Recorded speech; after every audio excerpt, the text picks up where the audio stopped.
राज्य सरकार के निर्देशानुसार व मुख्य सचिव राजस्थान सरकार जयपुर द्वारा आयोजित वीडियो कॉन्फ्रेंस के निर्देशों की पालना में बुधवार शाम को नागरिक सुरक्षा विभाग सिविल डिफेंस द्वारा मॉक ड्रिल का आयोजन किया जाएगा। इस मॉक ड्रिल का प्रमुख उद्देश्य आमजन को आपातकालीन परिस्थितियों में बचाव के तरीकों से जागरूक करना है और उन्हें प्रशिक्षित करना है। इस दौरान 2 चरणों में अभ्यास किया जाएगा, जिसमें प्रथम चरण में सायरन बजने के बाद आपात स्थिति से प्रभावित आमजन को सुरक्षित बाहर निकाला जाएगा। इस स्थिति की सूचना मिलते ही समस्त संबंधित एजेंसियां व सिविल सोसाइटी एनजीओ मौके पर पहुंचकर आपसी समन्वय से रेस्क्यू कार्य करेंगी और उपलब्ध संसाधनों की जांच व उनकी कार्यदक्षता सुनिश्चित की जाएगी। मॉक ड्रिल का द्वितीय चरण पूर्ण ब्लैकआउट से संबंधित होगा। सायरन बजते ही संबंधित क्षेत्र के सभी निवासियों को अपने स्तर पर सभी प्रकाश स्रोतों को बंद करने के लिए प्रेरित किया जाएगा। साथ ही घरों से प्रकाश बाहर न जाए, इसके लिए खिड़की दरवाजों के कांच को काले कागज या गत्ते से ढका जाएगा। वाहनों की हेडलाइट को आंशिक रूप से ढककर रोशनी को सीमित किया जाएगा। सामान्य स्थिति बहाल होने पर पुनः सायरन बजाकर सूचित किया जाएगा। जिला कलेक्टर गौरव अग्रवाल ने मॉक ड्रिल की तैयारियों का जायजा लिया। क्या क्या हुआ है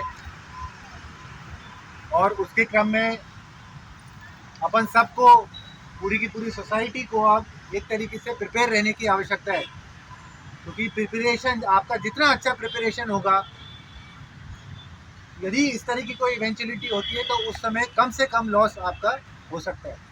तो ये जो प्रिपरेशन जो कराना होता है सोसाइटी को, पूरे अपने शहर को जो प्रिपेयर कराना है, उसमें आप लोगों की सबसे अहम भूमिका एक्चुअली रहेगी।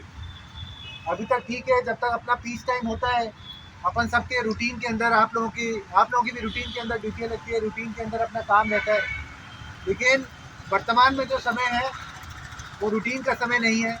अपन सबका एक ही फोकस होना चाहिए, किस प्रकार से सबसे पहले तो जो आम पब्लिक है उसको हम एजुकेट करें। आम पब्लिक को हम बताएं कि यदि एयर रेड का सायरन बजता है तो किस तरह से क्या क्या कार्रवाई पब्लिक के द्वारा की जानी है।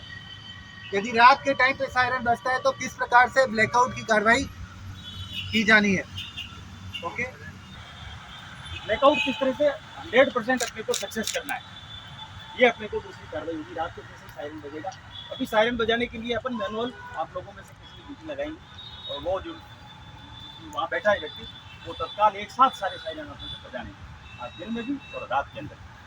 अभी आपका महत्वपूर्ण रोल है सिविल डिफेंस का, ये आप समझ सकते हैं सभी लोग, क्योंकि शासन ने भी जो है मॉकड्रिल के अंदर जैसे सिविल डिफेंस डिपार्टमेंट जो है वही ये सारी कार्रवाई कर रहा है। राज्य सरकार के निर्देशानुसार हमारी जो सिविल डिफेंस है और जो हमारे स्टेक होल्डर्स हैं, उन सब के पास में क्या संसाधन है, उनकी उपलब्धता और उनकी कार्यशीलता के बारे में हमने जांच की है और जो हमारे उपलब्ध संसाधन हैं उनका हमने आकलन किया है।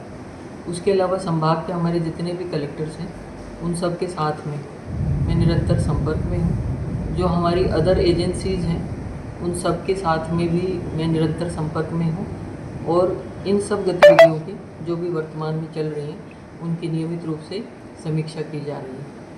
राज्य सरकार के निर्देशानुसार ही आज मॉक ड्रिल का आयोजन किया जाना है और ब्लैकआउट भी आयोजन किया जाना है। इसके लिए समय जो है वो उसी समय अवगत कराया जाएगा।